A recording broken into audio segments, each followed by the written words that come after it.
Selamat datang semua di kelas kewirausahaan atau sekarang kita sebut ERP di Prodi Teknik Sipil Universitas 17 Agustus 1945 Surabaya. Nah, kali ini kita memiliki sebuah hal yang berbeda.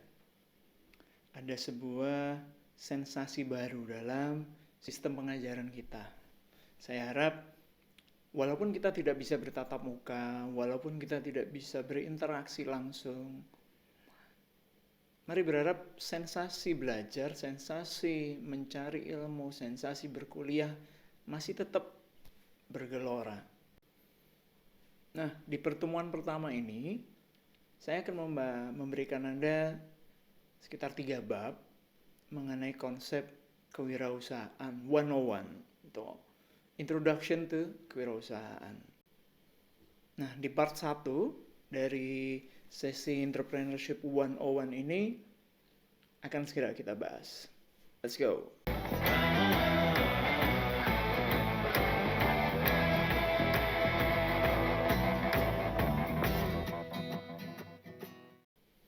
Anda pasti akan bertanya, Pak, kok kewirausahaan lagi, Pak? Saya waktu SMA, waktu STM, saya udah belajar kewirausahaan kok. Waktu saya SMP pun saya juga belajar kewirausahaan. Lantas untuk apa mata kuliah ini harus diajarkan kembali, Pak?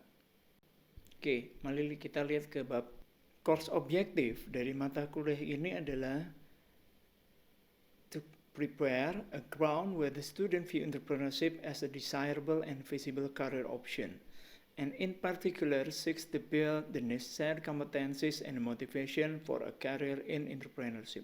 Jadi tujuannya awalnya adalah untuk memberikan landasan buat Anda, Mas Mbak. Untuk memberikan Anda landasan mengenai konsep apa sih kewirausahaan itu, gitu loh. Jadi, selain itu, untuk juga memberikan pandangan kepada Anda bahwa berwirausaha itu adalah sebuah visible career. Karena kita tidak selalu harus bekerja sebagai pegawai, mungkin bekerja sebagai ASN, bekerja sebagai PNS, dan lain-lain. Nah, karena Anda duduk di perguruan tinggi, saya ajak Anda untuk melihat apa sih fungsi kewirausahaan di perguruan tinggi. Dan harapannya di perguruan tinggi potensi untuk bisa menjadi wahana pengintegrasian secara sinergi antara penguasaan sains dan teknologi dengan jiwa kewirausahaan. Selain itu, diharapkan pula hasil-hasil penelitian dan pengembangan tidak hanya bernilai akademis saja, namun mempunyai nilai tambah bagi kemandirian perekonomian bangsa. Nah, Mas, jadi harapannya ketika Anda belajar wirausaha ini bisa menjadi pendamping untuk Anda. Ketika Anda melakukan sebuah riset, Anda melakukan sebuah penelitian, pengembangannya bukan hanya riset dan penelitian atau tugas akhir Anda berakhir di dalam perpustakaan atau di dalam laci kamar Anda, tapi hasil itu bisa diimplementasikan, Mas. Hasil itu bisa disebarluaskan sehingga bisa memberikan manfaat terhadap masyarakat. Itu tujuannya mengapa kewirausahaan masih diberikan kepada Anda pada level perguruan tinggi saat ini. Saya ingin ajak Anda untuk melihat apa sih yang terjadi saat ini. Saya ingin menanamkan awareness dulu kepada Anda. Kita harus sadar dulu apa yang terjadi di luar sana. Kalau Anda sadar, sekarang kondisi pandemi saat ini memaksa banyak perusahaan yang melay off, merumahkan pegawainya. Kalau Anda bisa dengar, perusahaan-perusahaan maskapai penerbangan, perusahaan-perusahaan yang berhubungan dengan pariwisata, semuanya tiarap, Mas Mbak.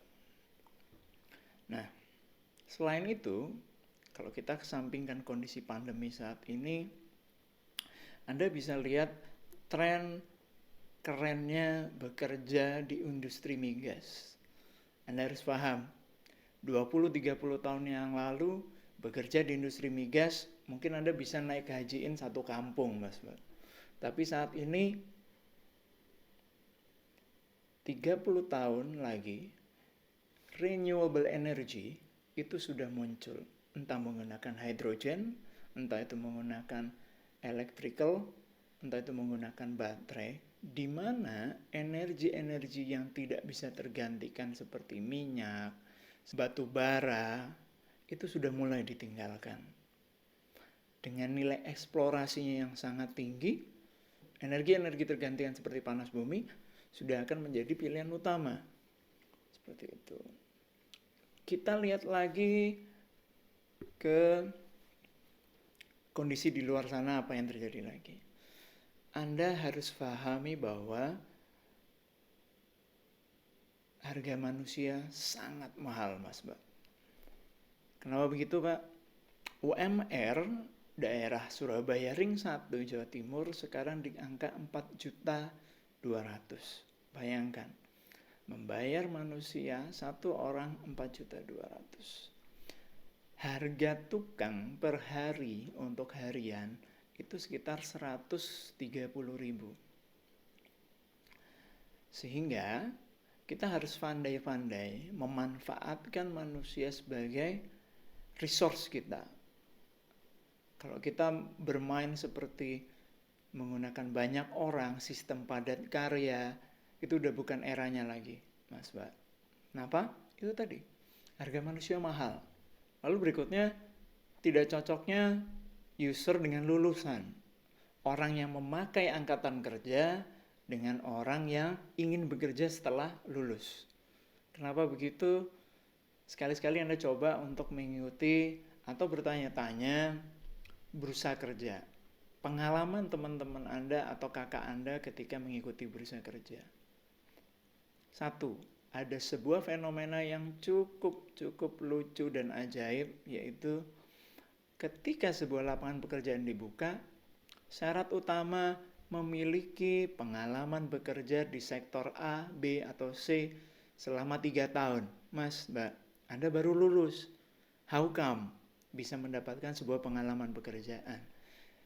Jika user, pengguna angkatan kerja, menginginkan pekerjanya sudah memiliki pengalaman atau skill, at least skill dasar, sehingga mereka tidak harus membuang banyak waktu dan biaya dalam proses pemberian ilmu dasar tadi, ini nggak sinkron.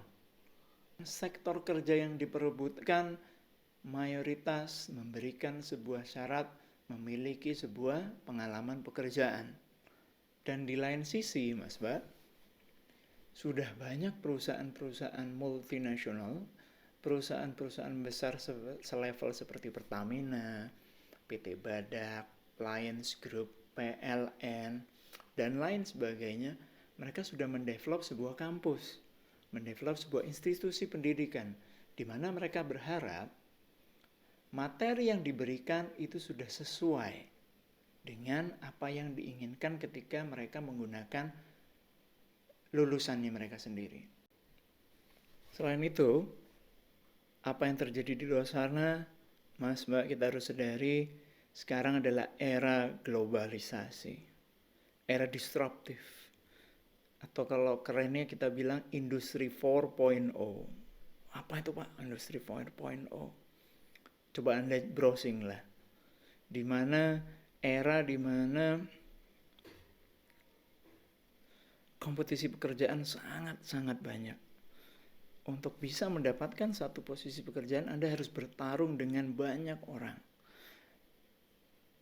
Era di mana lulusan S1 itu sangat banyak sekali, sehingga angkatan pengangguran Indonesia ketika di rata-rata atau di statistik mayoritas adalah lulusan S1 yang tidak terpakai atau belum mendapatkan pekerjaan. Lainnya lagi, era sekarang semua orang terkesan menjadi pintar. Kenapa?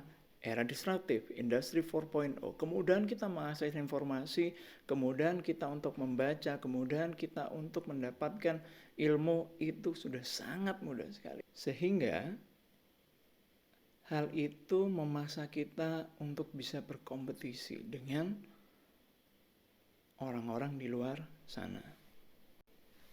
Kalau Anda nggak percaya, sekarang ada term baru yang disebut FOMO, FOMO, Fear of Missing Out, yang terjadi di generasi saat ini. Apa itu? Ketakutan untuk tidak atau terlewatkan atau tidak paham dengan kondisi apa yang terjadi. Sehingga semua orang berusaha untuk bisa mengetahui what happened, apa yang terjadi di luar sana. Entah itu lewat sosial media, entah itu lewat internet, dan lain sebagainya. Nah, Pak, Bapak kok ngomongnya agak out of the box sih, Pak? Bukan. Saya menjelaskan apa yang terjadi di luar sana, hal-hal yang sudah saya sebutkan tadi, agar kita sadar posisi kita saat ini seperti apa. Saya tidak ingin membuat Anda takut atau cemas dengan hal-hal yang sudah saya sampaikan kepada Anda. Namun, banyak hal yang bisa Anda lakukan untuk mengatasi hal tersebut. Percaya penuh kepada pemberi kehidupan, atau Anda berkomitmen dengan impian Anda bekerja keras dan ulet dengan apa yang Anda lakukan. Saya yakin hal-hal tersebut bisa Anda atasi. Dan gini, saya ingin memberikan kesadaran Anda untuk bisa melecut diri Anda, untuk memaksa diri Anda. Di era saat ini, di era kompetisi yang sangat ketat sekali, di era di mana lulusan S1, lulusan D4, orang yang tidak lulus perguruan tinggi tapi memiliki skill yang sangat bagus, itu hampir sama posisinya. Dan mereka banyak sekali di luar sana. Nah, tujuannya adalah melecut Anda untuk Anda bisa menjadi yang terbaik, untuk membuat Anda bisa jadi orang yang terpilih, dan bisa membuat Anda menjadi orang yang bermanfaat buat sekitar Anda. Dan hal kecilnya, ini sebagai dasar motivasi Anda untuk fokus di mata kuliah kewirausahaan ini. Di akhir mata kuliah ini, nantinya bukan Anda keluar dari pintu kelas atau selesai dari sesi perkuliahan ini hingga akhir, Anda keluar menjadi pembisnis.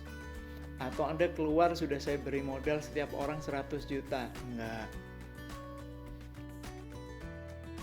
Mata kuliah ini nantinya tidak memaksa Anda untuk menjadi seorang pengusaha atau seorang entrepreneur yang menyandang status. Tidak, Mas, Mbak. Bahkan kondisi saat ini, menjadi PNS jauh lebih aman. Kenapa? Impaknya pandemi itu sangat-sangat berat kepada pelaku bisnis. Tapi Anda bayangkan, jika tidak ada orang yang berwirausaha, tidak ada orang yang melakukan bisnis, ekonomi negara pasti akan kolaps. Dan satu lagi, entrepreneur bukanlah sebuah status. Entrepreneur adalah sebuah mindset. Di part 2 kita akan bahas itu. Kenapa kita masih harus belajar mata kuliah kewirausahaan? Kaitannya adalah supaya Anda memiliki skill atau kompetensi dari sebuah kewirausahaan.